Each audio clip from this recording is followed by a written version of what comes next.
Good morning. It's me, Tisha. Just wanted to come on really quickly and, as promised, talk about breast cancer. So, this will be very informal. It's not like, you know, facts and figures, because if you want that, just go to like Susan G. Komen or anything like that, and you can get all of the stats.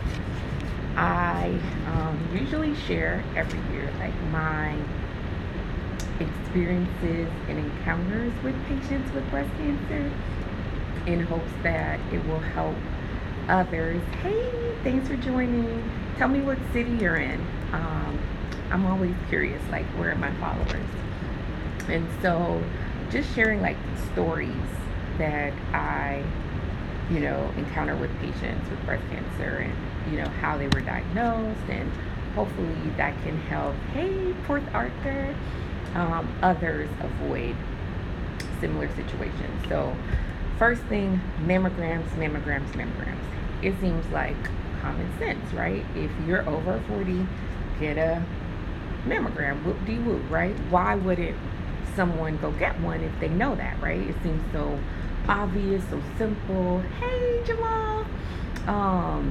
So like, not a big deal, right? We have these breast cancer walks. So obviously you would think the chances of me encountering women over 40 who have had a mammogram would be low. But that's actually not the case.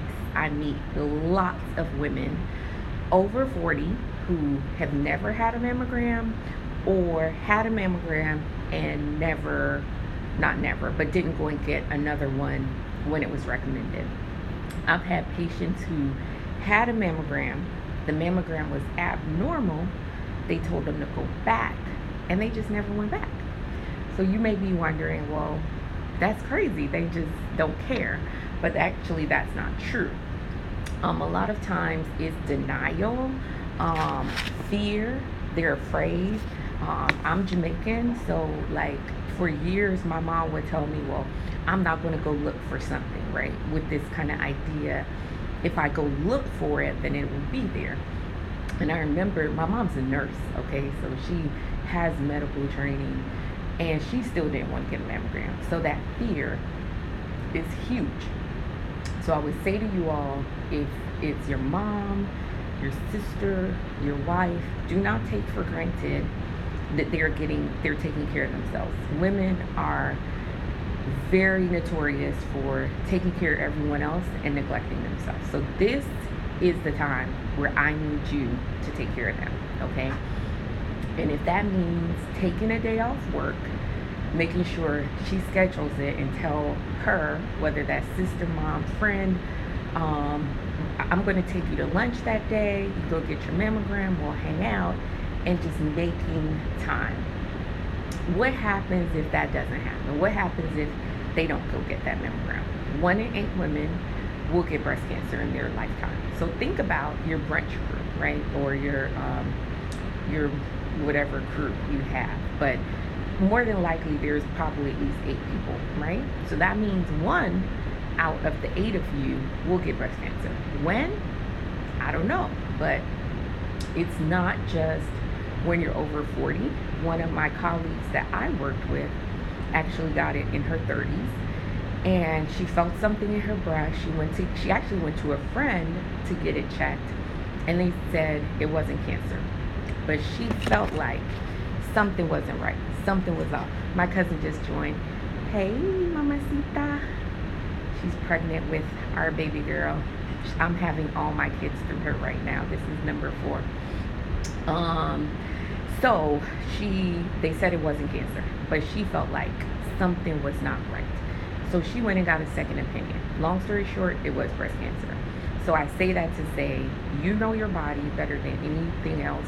If someone tells you something and you think it's not right, no matter how smart or experienced they are, we're all human, feel free to get a second opinion.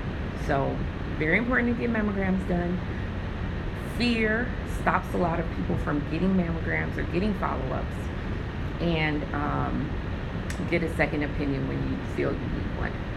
The other top reason I think people don't get mammograms is money. And there's a lot of shame and embarrassment for people to say they cannot afford it, okay? If you have a high deductible plan, there's a good chance that you may have to pay $200, $300 or something like that for a mammogram. Especially what I see is like parents ashamed to ask their kids for help. So offer. Don't wait for someone to ask you for help. If your God has blessed you, you're doing really well, you know, this is an opportunity for you to be a blessing to someone. If you don't know anyone in your circle that needs to be blessed, let me know. I will find someone that needs to be blessed, because I guarantee you within my patient population there's someone that can use help paying for a mammogram. We should be blessed to be a blessing. But I would just say, if you're that person that needs help, there are organizations out there where you can get your mammogram for free. The one in Houston is called the Rowe, and chances are there's one in your city also where you can get your mammogram for free, but you just need to look and seek out that resource. People donate to Susan G. Komen and all of these foundations, so someone out there has the money to pay for your mammogram. Do not be embarrassed. Carolina! Do not be ashamed. I'm embarrassing all my friends, putting them on the spot. To say you need help paying for a mammogram, because I guarantee you there are plenty of people out there who aren't ashamed to ask for that funding, and they're going to use it if you don't. So if you're just joining, I'm talking about breast cancer, how to get your mammogram, why people don't get their mammograms. The other thing I want to bring up is diet and exercise. You all know, be honest, does that doctor's office left boring? I don't understand the comment. Type that again. So, hey Sharon, thanks for joining. So, diet and exercise. This is a big one because I think that there isn't enough emphasis put on diet and exercise. And there's been research studies that show the larger your waist is, the higher your chance of getting breast cancer. So it's very important. It's also linked to diabetes, but it's linked to breast cancer, that you maintain a healthy diet and exercise. You know, I know too many women, not know, but see, who come in, and I'm not judging you, I'm just saying we can do better. Do I ever get bored in the doctor's office? Of course I get bored. That they have nice bag on, microblading done, you know, outfit is bomb, everything's on point, but they don't even have a Fitbit. And I'll ask, because maybe they forgot to wear it that day. I forget to wear mine all the time. And then they say no. So how is it that we're investing in clothes, shoes, hair, lashes, eyebrows, cars, and then you are not spending $100 for something that could make you, hey, VIP stepmom. I love anything that's about family and blending families. And you know I'm a single mom, so shout out to VIP stepmom. If you're a stepmom to be, a stepmom or anything like that, check out that page. Great advice on there. But we have to be willing to invest in our health, and it is directly linked to your risk for breast cancer. So tighten it up. It's the end of the year. It's October. If you haven't been active yet this year, start being active with the mindset of this is lowering my risk for cancer. If nothing else motivates you, that should motivate you. So in the beginning, I said I would share some stories, and I will. 8:47, I have to start seeing patients at 9. But so the stories that stand out to me the most. First patient I encountered, and I never confirmed the diagnosis, but I was told it was most likely breast cancer, was a young woman who came into the ICU. And I was working at the VA hospital, and at the VA hospital, most of your patients are old men, but you do have some female veterans, and she came in with shortness of breath, and I remember meeting her that night, and she said, "Doctor, am I going to die?" I was an intern. I don't know anything. I don't even remember if I told her she's not going to die, but I remember holding her hand. And she came in the evening, and I left for my shift that night. Came back the next morning, she had passed. She had metastatic cancer all over her body. We don't know, I don't know for sure that it was breast cancer, but I was told it was most likely breast cancer. So clearly she did not get care in time. Like, that diagnosis was made by her coming into the ICU. Second one that stands out a lot is a patient I had that I had seen over and over for, actually I hadn't seen, she was a new patient of mine, and came in for a well woman. And when I do a well woman on a woman, I have her take off her shirt, take off her bra, then I have them put their hands behind their head so I can check their breast. And I went to check her breast, and it felt like I was palpating a rock. And I kind of looked at her, am I feeling what I'm feeling? And again, I was very new in my career, and I was like, has your breast been like this? And she said, yes. And I'm like, okay, there isn't much other than cancer that would cause that. So of course I start going through getting her scheduled for a mammogram, things like that. But I share that to say she knew, okay? I wasn't surprising her. This wasn't something that was shocking to her. She knew that something was wrong, but made a choice that she was not going to address it. And a lot of women do that. That's not unique to her. And it's just important that we take care of one another. Another story in terms of breast cancer, I mean, I've seen a lot. I've dealt with a lot. I have friends whose moms have passed from breast cancer. Just have seen a lot of cases, young, old, in between, friends, close friends. So I just want to say, this is not just wear pink. It is do something. Look at your circle. Make sure you're asking the questions. Make sure if there's somebody that you know that needs a mammogram, they're getting it. Remember that 1 in 8. And I'll close. The last thing I'll share is the protocol for getting a mammogram is you go to the doctor. The doctor does a breast exam, and then you go get a mammogram, right? So that means A, you have to have a doctor. 2, you have to make time to go to that doctor. 3, you have to make time and have the money to get that mammogram. That's a lot of steps where things could get missed. Most of you all know I'm the founder of a telemedicine company, and one of the decisions I made was that I wasn't going to do it that way if it wasn't convenient for my patients.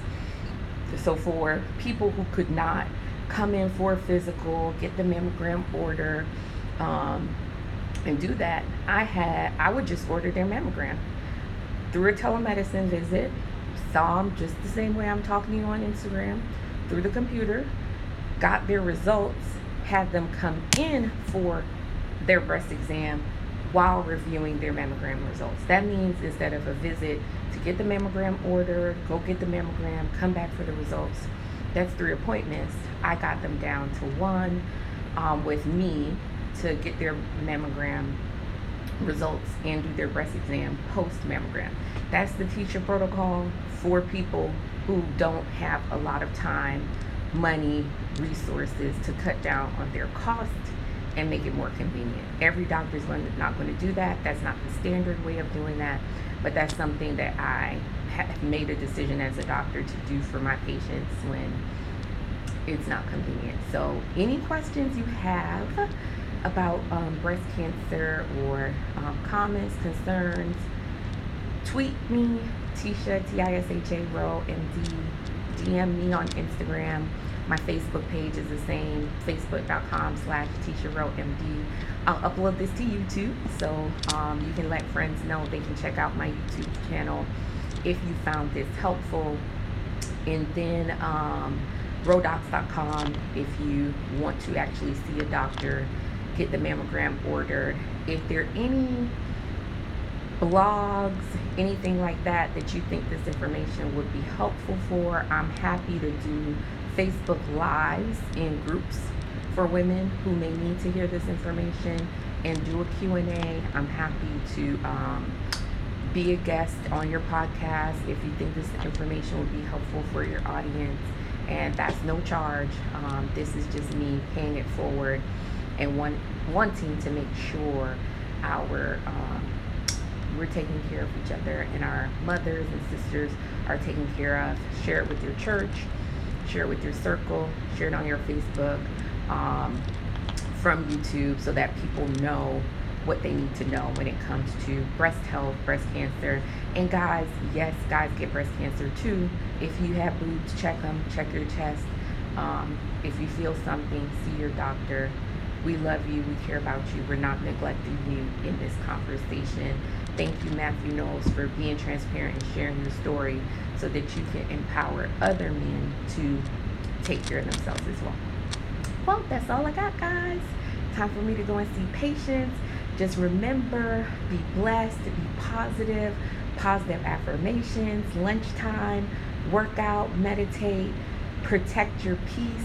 My meditation from Oprah and Deepak yesterday reminded me that you control what you let in. People can pop off on you. People can be crazy towards you, but you have to decide if you're going to internalize that energy.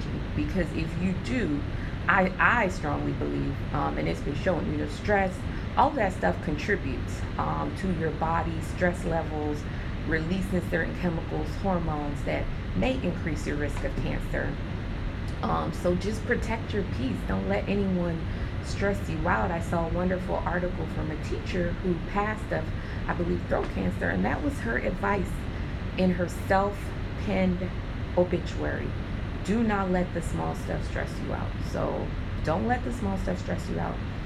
And last, I can't believe I almost forgot to say, one thing that can increase your risk potentially of breast cancer, or not breast cancer, but cancer in general, the toxins you put on your body. Pay attention to what you're putting on your skin. Know the ingredients, know their carcinogens. 1,100 products are banned in Europe, only not even 100 in the United States. Our laws are lagging far behind, so it's up to you to protect yourself. Look at your skincare products, look at what you put on your skin. Protect your peace, protect your skin, eat well, work out, plan that date night for a mammogram, and just be blessed, fam. See you soon.